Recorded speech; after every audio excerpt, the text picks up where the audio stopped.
Good morning, students. Let us go on our zoology class. So, we are discussing chapter 5 molecular genetics. And today we are supposed to discuss the topic Human Genome Project. Right? So, of course, it is one of the project work which is made in human genome. So, what is human genome first of all? All our genes together are known as our genome. Okay, so where is our genes? So we have the cell. The cell consists of nucleus. Nucleus consists of chromosome. Chromosome consists of the DNA, and the DNA consists of these genes. So the overall genes which is present in this human is known as genome. So now this project work is made in this genome. Alright. So the Human Genome Project is shortly known as HGP, was this international research program whose goal was the complete mapping and understanding of all the genes of human beings. So this project is made by international level, and their goal is to identify and mapping all the genes which is present in this human beings, right? So that is the goal of this project. So this project is launched in the year 1990, okay, and 13 years it has taken to complete this project, right? So it is a 13 years largest project, right? And this project is 25 times larger than others. 25 times larger than other projects. Okay. Then this is the first project which is done for the first vertebrate genome to be completed.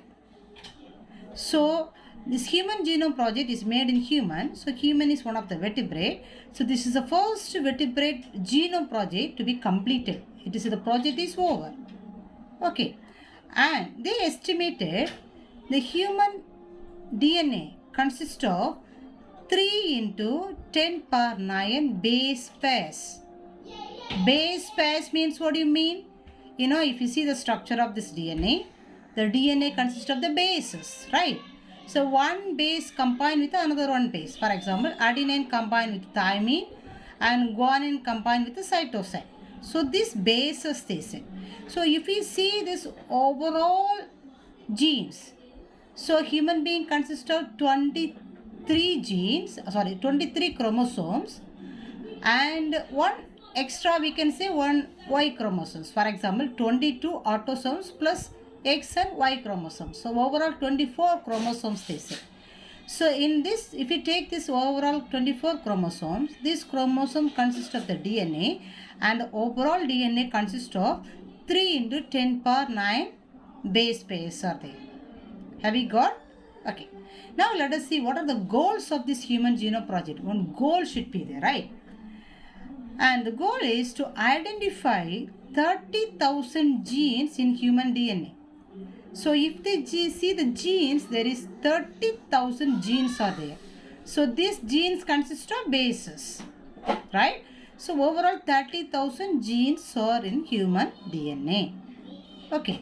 Then, so to identify this 30,000 gene is one of the goal of this Human Genome Project. Next one, determine 3 billion chemical bases.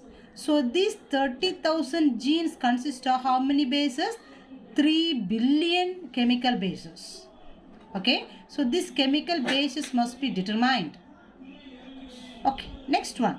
Store the information in database. So all these researchers they may done in this DNA, the whole DNA of this human cell. And so we have to store all those in this as a computerized form, database form. Right? Then improve tools for data analysis. So to analyzing these data, the data are collected and it is stored in the form of this database. And to analyze this database, they are finding these tools, to improving the tools to analyze these data. Okay. Then transfer to other sectors. For example, these informations they are transferring to other areas wherever it is applicable. For example, industries level, they are transferring these data. Fine. And this last one we can say address ethical, legal, social issues. So because of this human genome project, maybe some ethical issues may arise or legal issues may arise as well as the social issues also may arise. So shortly they have mentioned as ELSI, ethical, legal, social issues. So this also must be addressed. Okay, so these are all the goals of this human genome project. Fine. And now let us see how this methodology, how it happens. Okay. Let us see this methodology of a human genome project. Okay. So this methodology is approached in two ways. So if we take DNA, as we said already, the DNA consists of the cores, right? So the DNA consists of the cores. So all the cores are not responsible to produce the protein, right? So even in the previous class we discussed about this expressed gene sequence also, right? So few sequences or genes will be responsible to produce the proteins. So that genes or that codes are known as coding genes, right? But few genes are not responsible to produce these proteins, but that are known as non-coding sequences. Okay, so this human genome project has two approaches.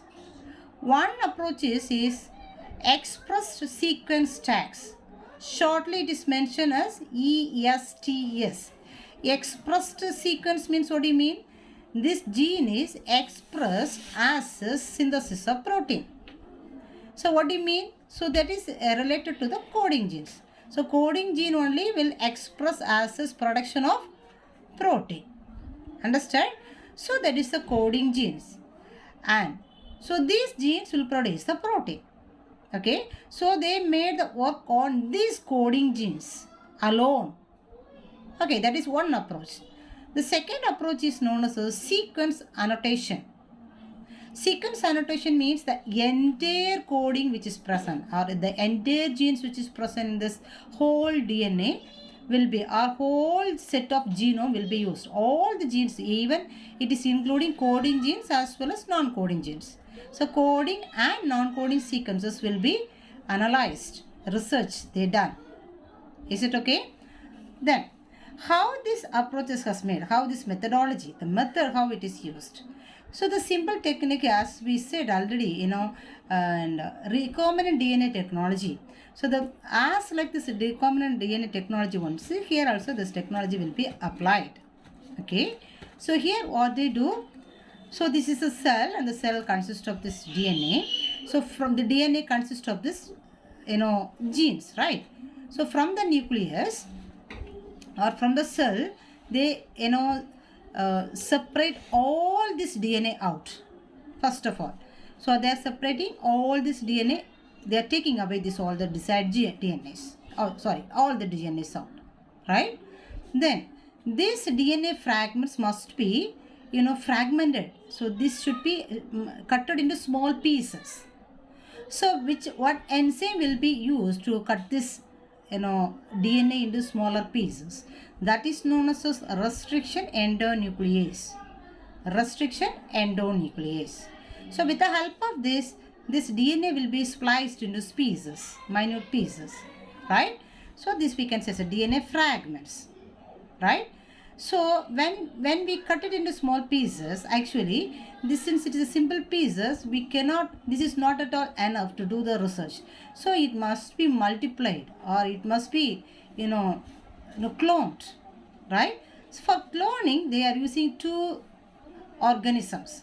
One is this vector or it's a plasmid. The another one is a host. So to the host only they are going to transfer this DNA actually, but through one vector, one vehicle, one vector has to carry this gene to this host. Okay. So here first we can see, so this DNA fragment is inserted into this vector first. What do you mean vector? The vector is going to transfer this DNA here. Okay. So the vector may be this plasmid. What do you mean plasmid? Plasmid is a circular DNA which is present in the Escherichia coli. Okay, so DNA technology we may learn, and of course in biotechnology we will learn all those things in detail, right? So this is this plasmid or circular DNA. It is used as a vector to carry these DNA fragments. So it is a DNA fragments are there. Either it may be as so who is used as a vector here? It is bacterial artificial chromosome. It is known as BAC, or we can say yeast artificial chromosome. So here they are using the vector as bacterial artificial chromosome or yeast artificial chromosome they are using to carry this. Okay, so bacterial artificial chromosome is mentioned as BAC, yeast artificial chromosome is mentioned as YAC. So here they are either anyone, either this or this, anyone they are using to carry this DNA. And this, this BAC along with the DNA, then it is transferred towards this host. So who is the host? Again, they are using two hosts. Any one host will be used. So commonly they are using either bacteria or yeast. Either bacteria or yeast they are using to insert this or to clone this, this DNA. So it is inserted either to this bacteria or to the yeast. So when it is inserted and again it is left to cloning, then the multiple copies of or multiplication takes place. So the multiple copies will be produced. Right? So with these copies, again they are, analyzing this one. So then these cloned genes are, arranged with the help of these computer-based programs. Right? Then, and they are arranging this chromosome-wise, assigned to as chromosome-wise. The genome, every genome is arranged as chromosome-wise also. Right? Then, and repetitive DNA sequences will be there. So the DNA sequences, the same sequences will be repeated. So those kind of this, sequences are known as microsatellites. So this repetitive DNA sequences also will be arranged. But the latest method for sequencing this, this longer fragments, the latest method to fragmenting or sequencing this DNA are known as a shotgun sequencing method. So shotgun sequencing using the supercomputers, right? So using supercomputers they are using this shotgun sequencing method. So with this method this DNA sequences will be arranged or assigned. Have we got? Okay, that is this methodology of Human Genome Project. Especially we can say as like this recombinant DNA technology they have applied here too. Fine. Now let us see the salient features of Human Genome Project. So what are these informations are it is given by this Human Genome Project after this research. Fine. So the human genome contains 3 billion nucleotide bases. So as we said already, so the nucleotide bases are present in this DNA, right? So overall they said 3 billion bases, nucleotide bases are there in this overall DNA. The average gene consists of 3000 bases. The largest known human gene being is dystrophin with 2.4 million bases. So we said there is 30,000 genes are there, right? So 30,000 genes consist of 3 billion bases. So some genes may consist of limited amount of these bases. Some genes may consist of more bases, right? And average, if you take the average, they say the gene consists of 3000 bases. Okay?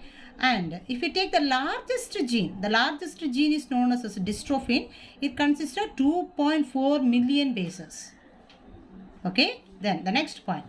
Genes are distributed over 24 chromosomes. So 24 chromosomes means what do you mean? 22 autosomes plus X and Y chromosomes. So overall 24 chromosomes. So chromosome 19 has the highest gene density and chromosome 13 and Y chromosome has lowest gene density. So in the chromosome only consists of the gene. The gene only consists of these bases. Okay. So now they are saying regarding this chromosome level. So if we say the chromosome level among these 24 chromosomes, chromosome number 19 has the highest gene density. Lot of gene is present in this 19 chromosome. But in case of this chromosome number 13 and Y, this little amount of genes only present. Okay, then the chromosomal organizations of human genes shows diversity. So chromosomal organization, as we said, some chromosomes has consist of few genes and some may consist of many genes. So there will be the diversity, right?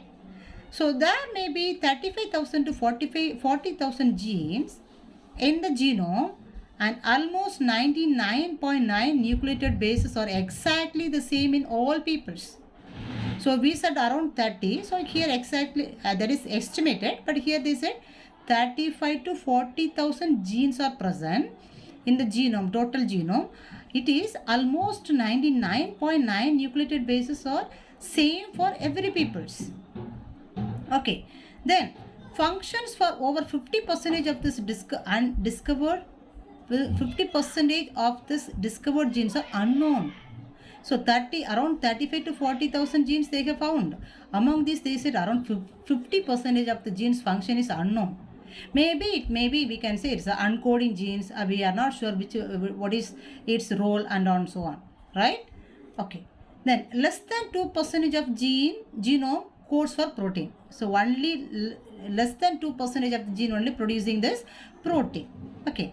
Then repeated sequences make a very large portion of this human genome. Repetitive sequences have no direct coding functions, but they shed light on chromosome structure, dynamics, and evolution and all those things. So repetitive sequence make up this large portion. Repetitive sequence means if we say this basis of this DNA, in many areas the same sequences will be repeated. Okay, so this will be actually it is unique for this human. So even it will be applied in this DNA fingerprinting also. When we learn DNA fingerprinting, we can understand this concept, right? So the repetition of this basis will be unique for each and every persons. Okay, then this is one of this very important point. The chromosome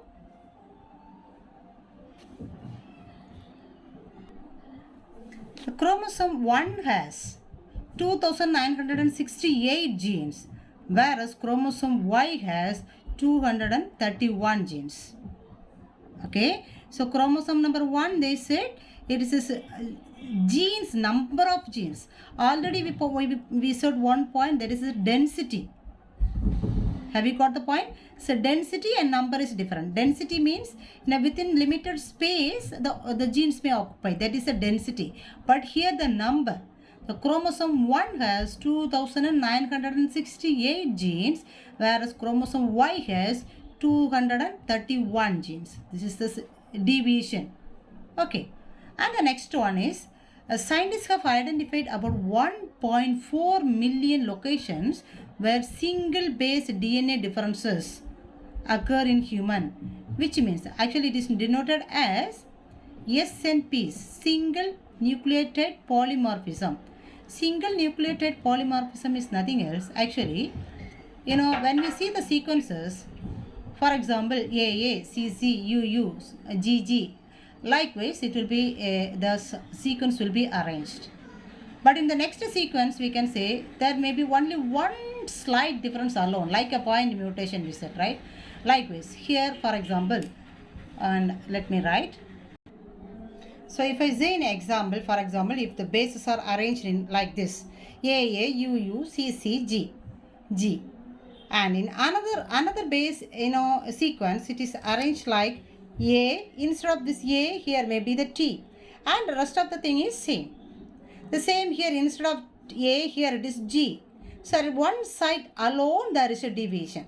So such a nucleotide arrangement is known as single nucleotide polymorphism. So shortly it is mentioned as SNPs, single nucleotide polymorphism, right? And these nucleotides they have found around 1.4 million. Is it clear? Okay. So that's all about this, and salient features of Human Genome Project. And now we can see what is this application of this Human Genome Project. Fine. So application and future challenges. So what is the use with this Human Genome Project? The first one they understood, they can identify the genetic abnormalities. So now if we know about this, entire DNA, all the details about this entire DNA, of course we come to know about if there is any genetical abnormalities are found. Understood? So that's what the genetical abnormalities we can identify. Then we can diagnose these diseases also. We can diagnose the diseases. As per that, this counseling will be given to plan the children's also. Okay, fine. Then, and it will be used to produce this gene therapies. Gene therapy means the treatment for the defective gene is known as gene therapy. Okay, and so other than this, other than this human with benefits, we can say it will be applied in the healthcare, agriculture, energy production, environmental remediations. So in these areas also it will be used. In the agricultural area, healthcare area, for energy production area, even in this environmental remediation also it will be used. Right? And other than this, what is this application of this one? So once genetic sequences becomes easier to determine, some peoples may attempt to use this information for profit or for political power. So this is the issues from this one. So here they said, so this is the issues regarding this one.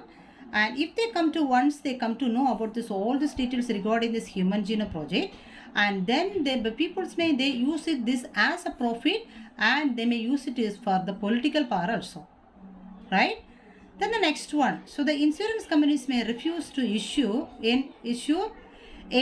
people at genetical risk, and this would have same this companies this expenses of future medical bills insured by this less than perfect peoples. Which means the insurance companies, they may point out about the genetic risk of these peoples. For example, if they have this any genetical problems, they will not insure this, health insurance for those people. So they may try to save their profit, right? That is this, issues from this. The another fear is that attempts are being made to breed out certain genes of people from a human population in order to create a perfect race. So perfect race in the sense, the scientists may try to produce the superior characterized peoples. So they may collect the superior genes from the population, and they may only breed out those characters, and in future they may try to produce the perfect peoples alone. Right? So this also, maybe if this attempt is made, this character or genetical arrangement in future, everything may change. So this fear also there in this Human Genome Project, right? So this is the application and this future challenges regarding this Human Genome Project. Have we got? Okay. So please go on these questions. So here the one of the very important question is salient features of this Human Genome Project, and what of this issues may arise from this ethical issues, or we can say, and future challenges may occur with this Human Genome Project, and what are the application with this also. All right. So on Human Genome Project salient features, you can ask us one question, then this application, then the future challenges. So the three kinds of this question you can learn and ask a 5-mark question. Other than this 3-mark question and the 2-mark question and the 1-mark questions will be asked from this, right? So please students, go ahead with this questions, and next class we can meet with the next title. So until that, please stay at home and do the work very well, and pray very well also. Fine. Thank you.